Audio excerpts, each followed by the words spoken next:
straight ahead on CCX News. Call it the Cursive Comeback, how a local lawmaker wants to restore a lost art in the classroom. Plus, opportunity knocks in Robbinsdale, the development tool that's bringing change to that city and others. And later, a Golden Valley resident's way of sweetening a difficult conversation. CCX News starts right now. Hello everyone, and thanks for joining us. Historic documents such as the Declaration of Independence and the Constitution are written in cursive. The art of handwriting used to be a staple in elementary schools, but it's slowly becoming a thing of the past. As Blaine Cleveland reports, a local lawmaker is taking steps to help restore cursive to Minnesota classrooms. So right now, I'm going to give you something to work on at your table spot. In today's era of modern technology, the age-old activity of putting pencil to paper still exists in classrooms. 31 and 3. But drawing plants is one thing. Third grade teacher Sarah Perry says that when it comes to writing in cursive, it's a different story. Students come into third grade definitely curious about cursive because some of them have older siblings who've learned it. However, cursive is more of an optional activity here rather than something ingrained into the curriculum. Instead, these Gleason Lake students have 6 weeks of mandatory keyboarding instruction. I feel like now keyboarding and typing is probably more valuable to them long term, but I do think that, we try to encourage students who are excited to learn it. Meanwhile, at the state capitol, Senator Ann Rest of New Hope wants to make sure cursive doesn't become a lost art. She said it all began with a note from a teenager. He handed it back to me and said, "Will you read this to me?" I was a straight A student. Rest has introduced a bill that would require the State Department of Education to develop a curriculum to help students develop legible cursive handwriting skills by the end of 5th grade. The bill is not a mandate, and districts could voluntarily adopt the curriculum if they choose. I would like students to be able to read the Declaration of Independence without having it translated. Back at Gleason Lake, cursive does indeed appear in the classroom in the form of the daily schedule, and students can choose to write their assignments in cursive if they know how. The hope for Perry is that if students can't write in cursive, that they at least know how to read it. I love writing in cursive. If students are interested in learning it, then I definitely provide any resources that they want because I think that it's something that's part of history. In Plymouth, Blaine Cleveland, CCX News. Senator Rest says she's not sure whether her cursive bill will receive a hearing, but one of the co-chairs of the committee where the bill has been referred will listen to it. Homeowners in New Hope could eventually get relief from highway noise. The city recently approved an application with MnDOT for a noise reduction wall along Highway 169. The wall would be located on the east side of Highway 169 between Bass Lake Road and 62nd Avenue. A MnDOT study put that segment in the top 20 of metro area sections needing a noise reduction wall. It's the only location in the northwest suburbs included in the rankings. The estimated cost to build the wall is $1.8 million. New Hope taxpayers would be responsible for 10% of that, or $180,000. Construction wouldn't begin until the year 2024 at the earliest. New Hope homeowners who live near the proposed noise wall can expect many neighborhood meetings in the future to learn more about that project. A proposal for self-storage units in Maple Grove has neighbors in Plymouth speaking out. Residents of a nearby townhome development say they would rather have a housing development go up than a self-storage project. The owner of a Holiday gas station at I-494 and Bass Lake Road purchased a small piece of land to the south. He's proposing the site be turned into individual pod-like storage units. Neighbors to the south in Plymouth say that would create light pollution and decrease property values and possibly attract crime. The proposal even attracted the attention of a state lawmaker. I would ask you to put yourself in the shoes of the homeowners that have come to you, both your residents and the residents of Plymouth. This is your home that is having a storage unit being built next to it. How would you feel about the possible devaluation of your own property? How would you feel about the light pollution? How would you feel about just the general unknowns? I drive this every day. I drive Bass Lake Road every day. And yes, it is a mess there even without this additional business in there. Yeah. But I would still think having limited access from that area would be better for them than having 12 homes sitting in there and having that all go through their property. The site is zoned for low-density residential. However, the applicant believes his proposal would generate very little traffic and have less impact on neighbors. The Planning Commission ended up tabling the project to allow the owner to meet with neighbors and discuss concerns.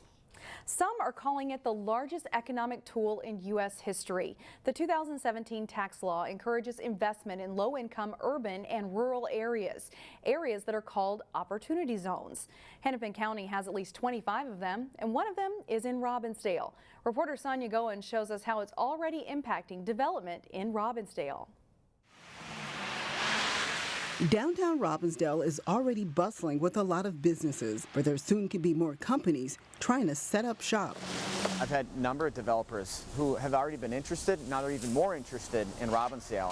Birdtown's Opportunity Zone is large, from 36th Avenue to 42nd Avenue, and from West Broadway to County Road 81. There's millions and millions of dollars that is waiting to be invested.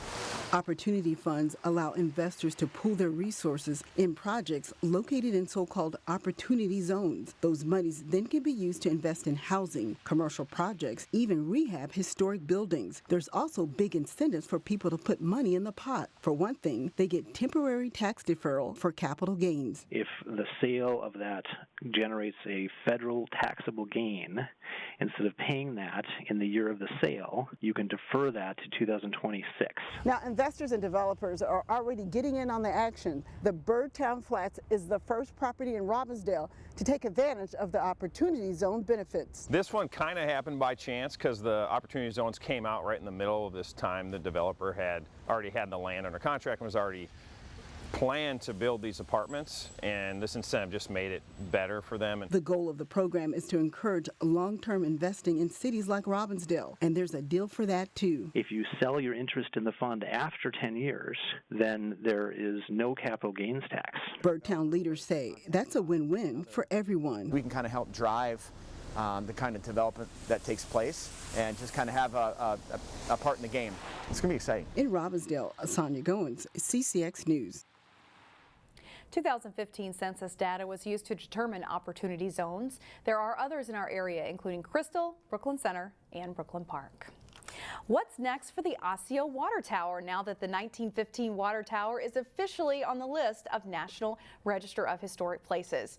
The City Council recently accepted a $9,500 grant from the Minnesota Historical Society for the next step in the process.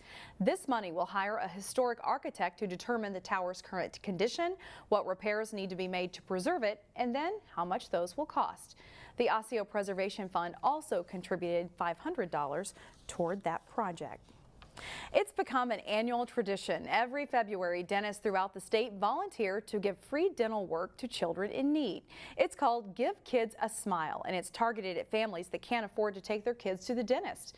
A recent report from the American Dental Association ranks Minnesota near the bottom of states for Medicaid reimbursement of children's dental work. That means kids on Medicaid often can't have needed dental work done. One area dentist says she's participating in the event to try and help. The dentists in Minnesota want every kid to have a healthy smile, and dental decay is the #1 chronic disease in children. So there are a lot of school days missed, and we don't think that kids should have toothaches. If you want to get your child in on the event that happens on February 1st and 2nd, you need to make an appointment. Visit mndental.org to check for participating dentists. Still ahead on CCX News, a helping of sweet potato pie to sweeten a tough conversation. Plus, Maple Grove takes on Blaine in a Key boys hockey matchup of top 10 teams. But first, Monday's snowstorm clipped us, but prepare yourself for the polar vortex later this week. Dr. Martin Luther King Jr. Day was on Monday, and it was more than just a day off of work for some people. Reporter Meredith Hackler shows us how people in Golden Valley honored his memory by baking 90 sweet potato pies to represent what would have been Dr. King's 90th birthday this year. Different faces, different backgrounds, and different races, all with one common goal, embracing each other while creating a dialogue for change. With each pie we bake, with each baking session, with each community event, and with each pie delivery, we are sharing and connecting through story. Baking a sweet potato pie takes time. 1, 2, 3. And during that time, volunteers embrace Dr. King's message in an effort to better understand each other. I just see that people are different and we have different identities, and for so long I think we've focused a lot on those differences as being negative, but I think here we're able to talk about how they're positive differences and bringing those, like, the assets in identity and difference in identity together is, I think, the strongest part of this, and I think that's how we're going to make true change. The baking session has been taking place for 5 years, and its founder, Rose McGee, started the event at a very trying time in our country. This event started 5 years ago, right after Ferguson, Missouri was having some issues, and I decided to take some pies down just to help comfort people. And what I discovered was people were very receptive to receiving the sweet potato pies, but I also learned that they just wanted to be listened to respectfully.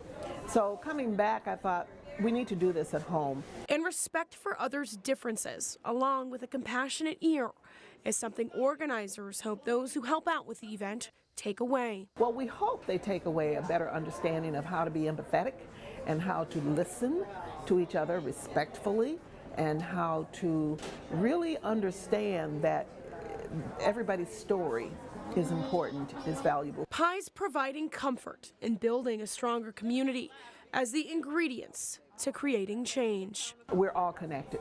We're all impacted, and we must build those bridges. In Golden Valley, Meredith Hackler, CCX News. The pies were also part of the Sunday program at Brookview Community Center in Golden Valley. For the 5th year, people gathered to eat pie and remember the legacy of Dr. Martin Luther King Jr. Still ahead, a treasure hunt turns up something shiny for one Plymouth resident. But first, it's right down to the final seconds as Osseo battles Maple Grove in boys basketball. John Jacobson is in next.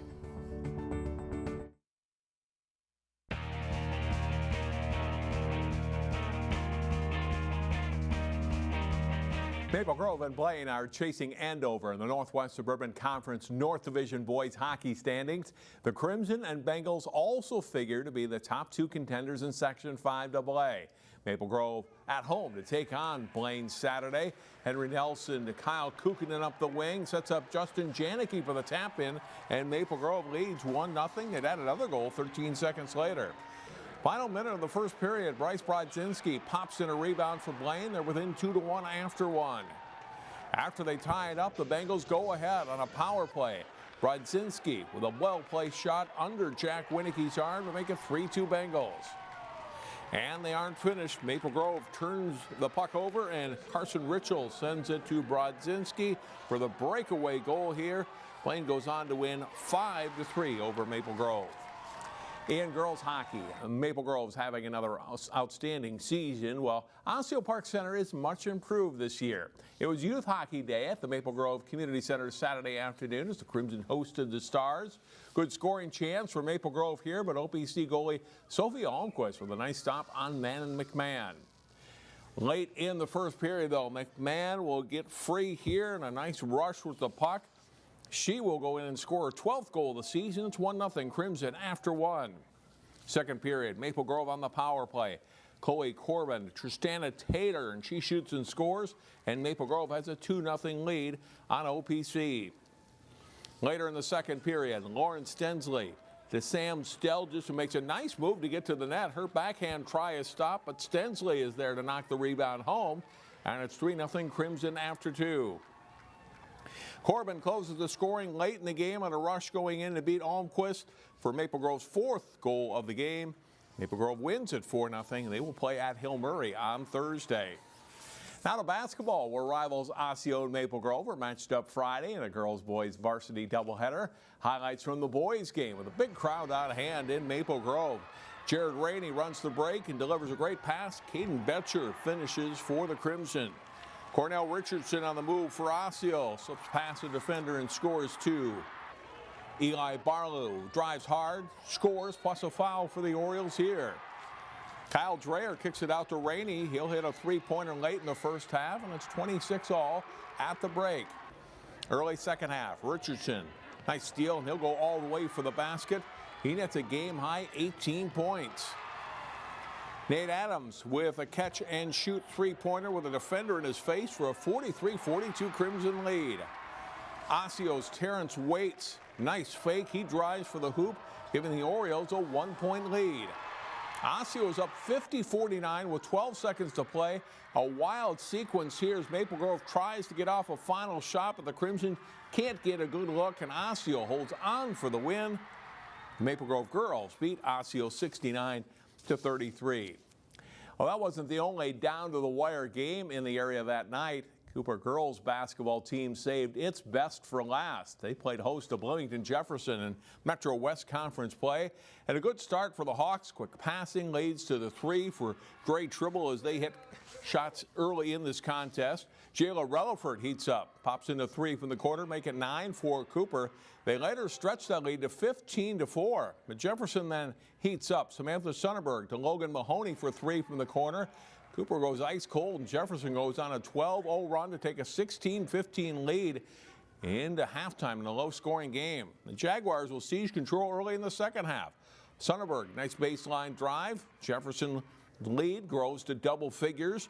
Cooper, though, not done. Asia Wheeler, nice drive to the basket there. She scores 11 points. Jaguars still lead it, though, by 6. Tied late when Tribble makes the play of the game with the steal. Finishes with a layup to give Cooper a 2-point lead with 19 seconds left. Jefferson down 2. They missed the free throw here on purpose and get 2 cracks at putbacks, but the ball won't fall, and Cooper pulls out a 43-41 win. Live boys hockey Wednesday night at 7 here on CCX as Maple Grove faces off with Hill Murray. Shannon, back to you. All right, thanks, John. Up next, a Plymouth resident's sparkling moment, her discovery that nets a nice cash prize. That's when we come back. And finally, a Plymouth resident wins a $250 prize. Shelley Heinen found the Plymouth Fire and Ice Medallion. She discovered it on the Northwest Greenway by Aspen Ridge Park.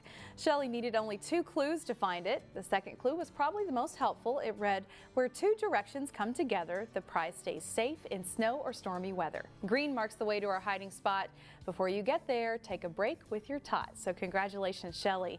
The Plymouth Fire and Ice Festival is on Saturday, February 2nd. It promises to be fun, but very cold. I'm sure there'll be something there to heat you up.